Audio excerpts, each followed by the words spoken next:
crafters, Lisa here from Fun Stuff Crafts. So glad you could join me for another Inspiration Friday. So just like we talked about last week with sublimation, I'm having so much fun with it. And today what I want to show you is how you can take that special picture that you had. Maybe it was on vacation, maybe it's a family picture, maybe it's just a beautiful flower, and I want to show you how you can take it and put it on a tile. Now this is a ceramic tile, and this is the picture that we're going to be working on today. So I can't wait to show you how to do this. I've been having so much fun. Now this is a 6x8 tile, but I've also got some 8x10s, and I have been doing baby stats on it. So I've been putting a design together of, the baby's name, a picture of the baby, and the weight and the date, the whole bit, and giving it away as presents. So all kinds of fun things you can do. Just think about it, you guys. The holidays are coming, or maybe someone just got married. Or maybe there is a beautiful sunset that you always want to remember. I want to show you how you can save it forever and put it on these beautiful ceramic tiles. Before we get there, I also want to thank you guys for stopping by my channel. I so appreciate each and every one of you guys. I know we're mixing it up a little bit. We did a lot of sewing, and now we're doing some sublimation, and I hope you guys are getting inspired to try some new crafting techniques. So make sure you leave me a comment down below. I'd love to hear from you. Click on the subscribe button, click on the bell so YouTube will alert you each time I upload a new video. So give me a second, get my camera angle changed, and I'm actually gonna meet you at my computer, and I'm gonna show you what I do to print out my design, and then we're going to come to the heat press and show you where the magic is done.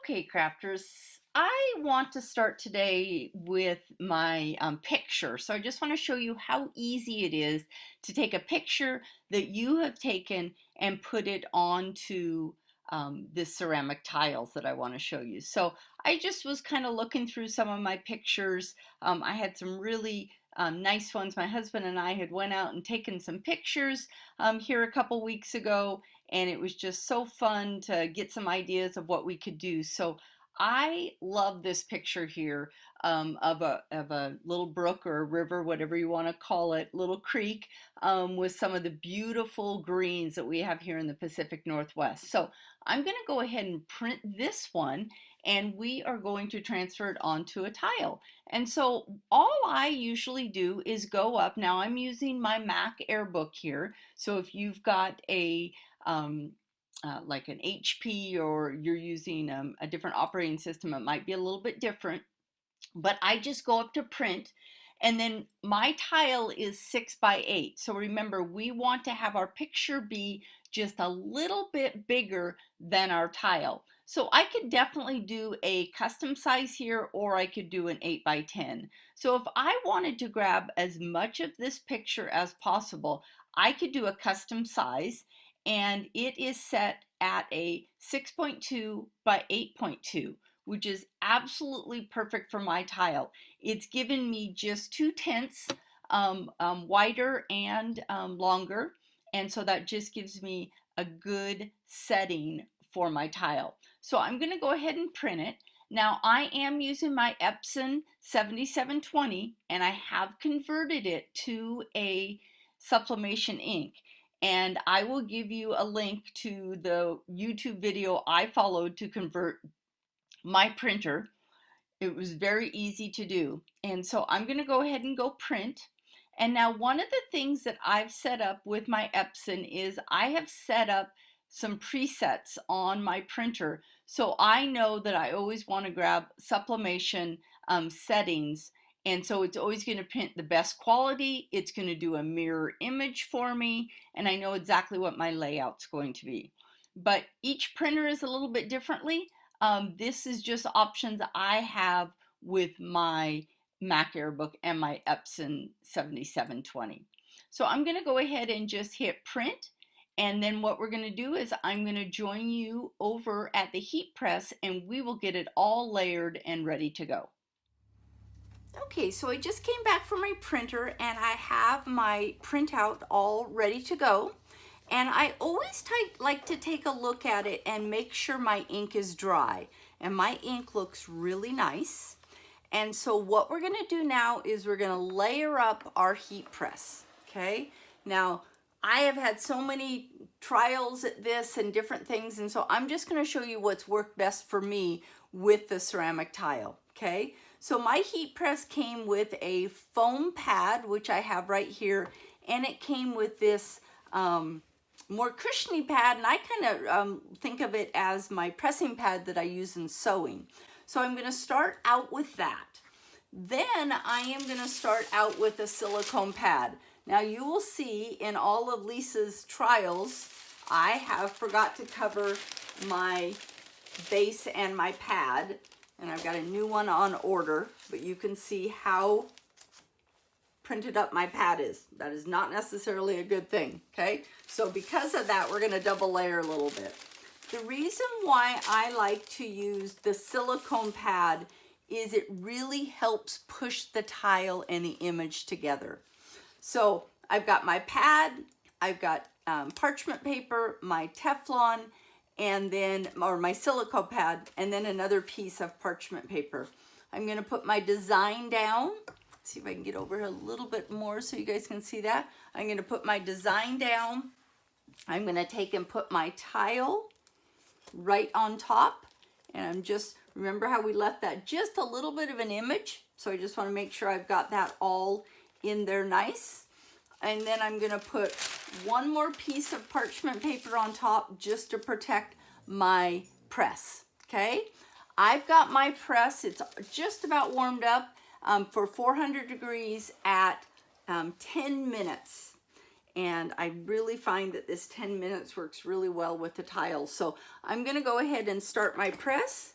And then what I'm going to do is I will join you guys back in 10 minutes and we will reveal this beautiful tile.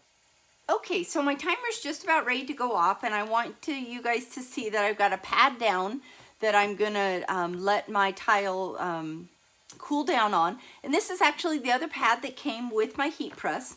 I am putting on my safety gloves. Very, very important that you put your heat resistant gloves in because this tile is going to be very hot. Keep in mind, we've been baking it or pressing it at 400 degrees. So really important that we make sure we've got the right protective gear on. So I'm going to go ahead and open up my press and let's reveal what we have got. Okay, so I'm going to take off my parchment paper. I'm going to slide off my paper just like this. Let's move my press over and let's see what we have. Oh, you guys, this is beautiful. Hope you guys can see how pretty that turned out. I just love doing these tiles. I just think about all the times I've been on trips and I wanted to memorialize maybe that great picture, maybe that sunset, maybe it's even a family picture. And how fun is it to have these dual purpose? So I'm gonna let this one cool down and then I'm gonna show you what I do to the back of mine so that I can use them in the kitchen and helps protect my surface. But first, I gotta let this thing cool down because you guys, it is super hot. So I will meet you back here as soon as it is cooled down. Okay, so our tile is completely cooled off and it's still absolutely beautiful. So the next thing I want to do is I want to put some protection on the back. Now what I have found that I am liking to use the most right now is Cork. And I have found this brand, I'll put a link down below on Amazon. And it is just great because I just buy it by the roll. And it is so easy to apply. So all I do is take my tile and I'm just going to lay it on here just to get a idea of where I want to cut. I am using one of my Cricut X-Acto knives, and I am on my pad so I can cut right on it. And so I'm just taking that. So I've got a piece cut off. I'm going to flip over my tile, remove the backing because it's all already got adhesive on it, and I'm going to put it right on there. Now, what I find is sometimes I get a little bit of hangover, which is not an issue at all. And if you guys can see that, there's a little bit of hangover right there. All I'm gonna do is with my knife on my pad, I'm just gonna go around and I'm gonna clean up the trivet, and we are all set with our trivet. Now, this is great because it is going to protect my surface in my kitchen if I have it setting anywhere. The other thing I've seen people do is actually put a wood frame around it, and that's really fun to do too. I've just found that I really like doing the cork, and it's so easy and simple to add. So I really hope you like this project. If you did, please give it a thumbs up and make sure you subscribe to my channel. Thanks for joining me for another Inspiration Friday. I hope you like this project using sublimation and putting a beautiful photo onto a ceramic tile. If you have any questions, please add a comment below. I'd love to hear from you. And don't forget to check out my blog at funstuffcrafts.com for other DIY projects.